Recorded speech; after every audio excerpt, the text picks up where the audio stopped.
l'application systématique des textes qui régissent le football en République démocratique du Congo. Bienvenue à tous sur Télé 50, c'est l'heure de vous informer. Direction la primature où le Premier ministre a échangé avec les leaders politiques du Nord Kivu. Ces personnalités sont venues donc déclarer leur souci de retrouver la paix dans cette partie du pays, vous le savez, en proie à des guerres depuis près de 20 ans. Détail Arlette Matondo, Marlon Kachamou et Martin Baroni. À la primature, c'est la mobilisation tous azimuts. Ces marches dont les différents membres du gouvernement ont l'habitude de gravir sont aussi devenues celles de la recherche de la paix. Ainsi, ces ressortissants du Nord Kivu qui veulent la paix, rien que la paix dans cette partie du pays, sont venus se concerter avec le Premier ministre afin de faire la restitution de différents engagements pris lors de la dernière rencontre avec des leaders politiques de cette province. Il y a des engagements et toute une série d'activités ou d'actions que nous nous sommes engagés à mener, mais il y a une part que le gouvernement doit prendre en charge. Parce que, comme vous le savez, la restauration de l'autorité de l'État, là, il n'y a que le gouvernement qui peut le faire. Ces leaders politiques du Nord Kivu qui se mobilisent et sensibilisent déjà les groupes armés pour déposer les armes veulent travailler en synergie avec le gouvernement congolais qui a en sa charge la sécurité du pays, mais également avec quelques organisations qui militent aussi pour la paix. Nous, le volet politique de la chose, c'est-à-dire la mobilisation ou la sensibilisation des groupes armés pour qu'ils puissent cesser avec les hostilités, ça c'est un travail que nous sommes engagés à faire, mais tout cela aussi doit se faire en synergie avec d'autres actions qui visent aussi la reconstruction de la province. Déjà la semaine dernière, le Premier ministre a longuement échangé avec les présidents des assemblées provinciales de la RDC avec comme objectif la cohésion nationale. Nous l'annoncions à l'ouverture de ce journal, 80 millions de dollars américains, c'est le coût global du projet du plus grand barrage du monde, 2 fois plus grand que celui des Trois Gorges en Chine. Le projet de la construction de ce barrage est en bonne voie. Un accord doit être signé à Paris entre l'Afrique du Sud et la République démocratique du Congo pour la réalisation de cet ouvrage d'une puissance de près de 40 000 mégawatts. Le grand Inga s'ajoutera aux 2 barrages Inga existants et prendra place lui aussi sur le fleuve Congo et pourrait fournir 40% de l'électricité en Afrique. La première pierre sera posée en 2015. Autre chose, à l'Assemblée provinciale de l'Équateur, les travaux ont repris après près de 5 mois de crise de leadership qui déchirait cette institution au lendemain de la motion de défiance votée contre le gouverneur sortant Jean-Claude Baïndé. La réouverture a coïncidé avec l'ouverture tardive de la session de mars qui a inscrit le vote du nouveau gouverneur parmi ses priorités. Correspondance par Mafi Otenga.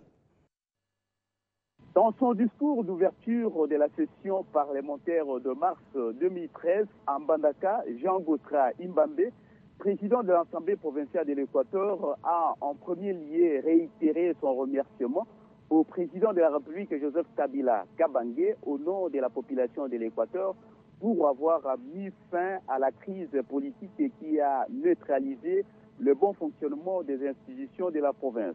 Après avoir stigmatisé les antivaleurs et coups négatifs montés contre son institution organisée en son sein comme à partir de l'extérieur, le président de l'Assemblée provinciale de l'Équateur s'est exclamé, citation, « Plus jamais ça entre nous et contre nous ». Fin de citation.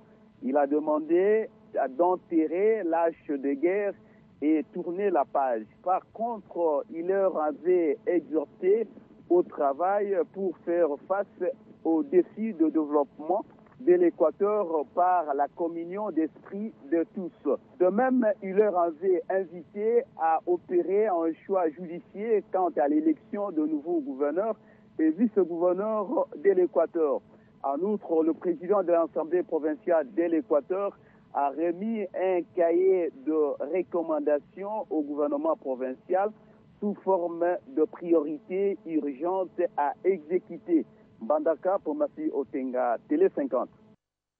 Retour à Kinshasa, comment lutter contre les accidents routiers ou du moins réduire le nombre d'accidents enregistrés dans la capitale, ce à quoi réfléchit l'exécutif provincial pour y remédier. Le gouverneur de la ville de Kinshasa s'est rendu récemment sur terrain pour inspecter la viabilité des centres de contrôle technique de la capitale, puisque dans les prochains jours, il sera donc difficile pour les véhicules de circuler sans contrôle technique. Les précisions avec Charlotte Iboba.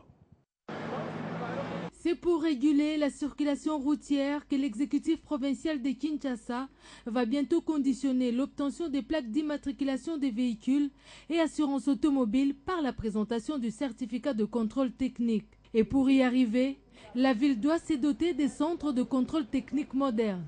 Cet appareil nous permet d'émission de gaz à effet de serre.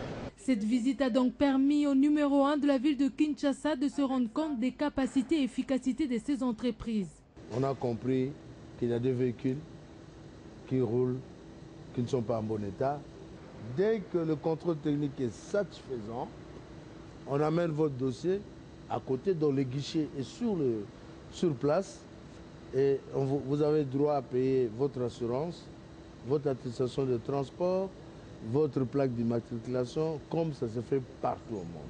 Tout ça c'est subdivisé en 4, on pourra dans chaque partie installer des équipes mobiles pour une gestion de proximité de ce contrôle technique. Puisque nous devons protéger nos concitoyens, nous attachons aux causes profondes.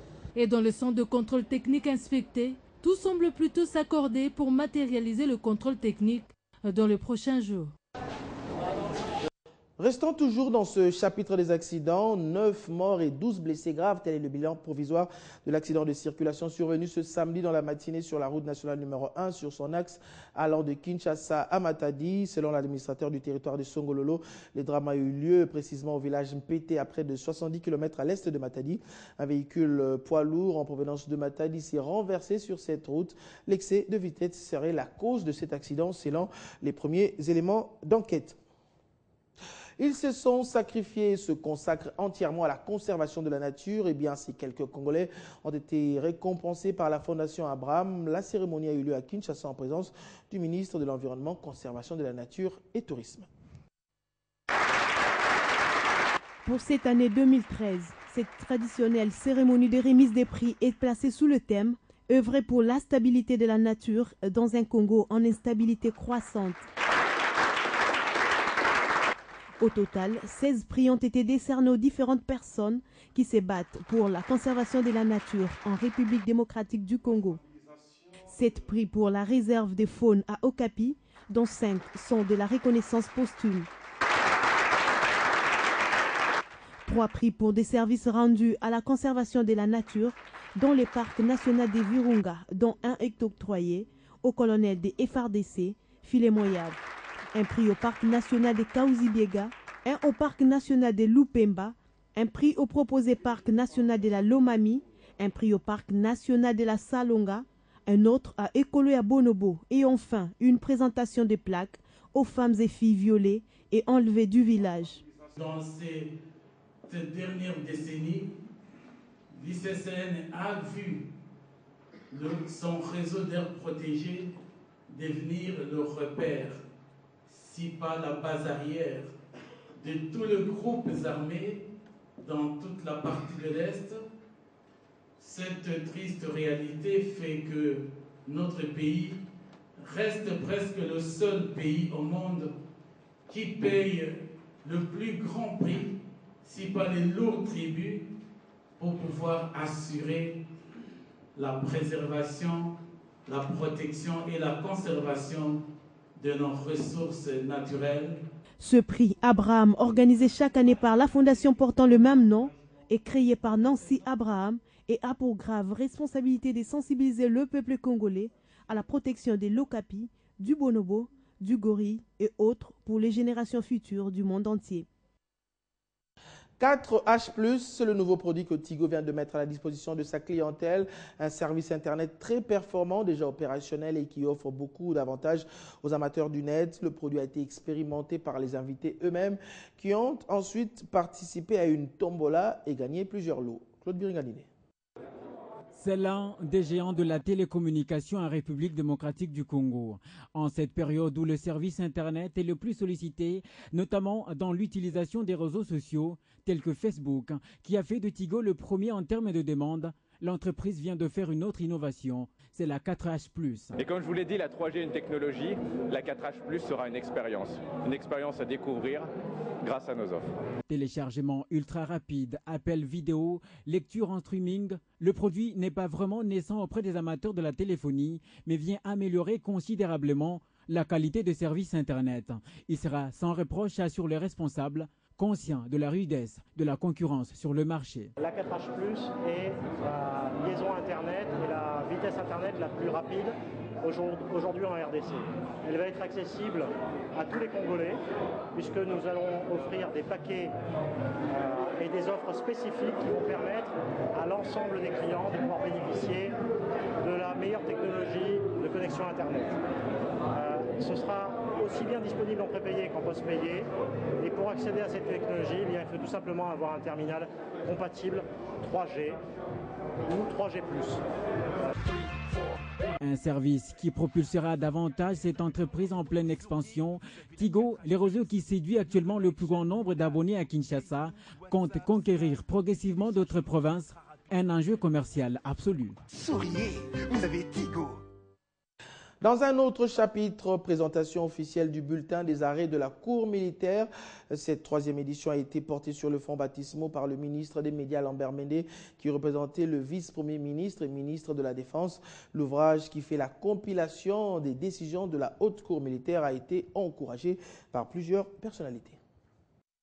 Et au nom de la discipline qui est la mère de toutes les armées, je lui souhaite bon vent.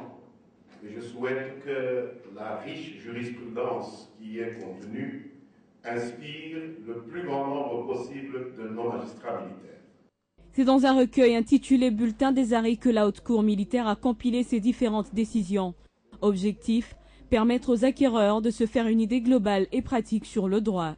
Ainsi, le droit doit s'adapter à l'évolution de notre société. Nous espérons que nos honorables parlementaires nous accompagneront sur cette voie pour la sécurité de notre peuple. Et conformément à l'article 89 de la loi portant procédure devant la Cour de cassation, dès l'installation de celle-ci, il sera retiré à la Haute Cour militaire et à la Cour suprême de justice la compétence en matière d'annulation. Cette position se justifie par le fait que les magistrats civils de la Cour de cassation n'ont ni expérience ni maîtrise du droit pénal militaire. Ouvrons la page sportive avec cette marche de colère contre l'actuel comité exécutif de la Fédération congolaise de football, l'association organisée ce samedi. Cette marche organisée par l'Association nationale des anciens pratiquants de football dénonce les violations systématiques des textes qui régissent le sport en général et particulièrement le football en République démocratique du Congo. Doudou Mbala.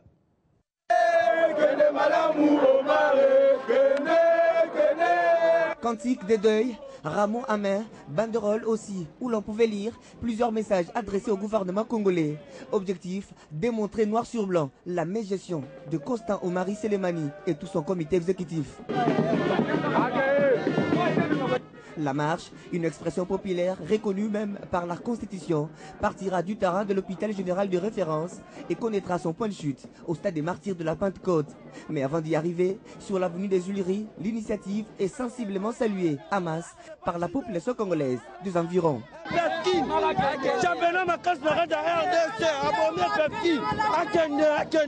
Adhérer à la démarche de ce mouvement sportif ne vise aucune autre option. La descente aux enfers du football congolais doit cesser dans l'immédiat. Nous, les anciens pratiquants, nous disons que trop c'est trop. Et là, il est temps que ce monsieur, Constant Omari, et son comité exécutif démissionnent du football congolais. Ce n'est pas pour rien, nous sommes aujourd'hui sur la rue pour protester contre ces comités qui ne respectent pas les règlements, qui ne respectent pas les statuts, un comité qui bafoue les textes. Les points chauds de cette marche, c'est cette cérémonie qui verra l'inhumation de cette caisse sur laquelle on pouvait lire les noms du président de la FECOFA.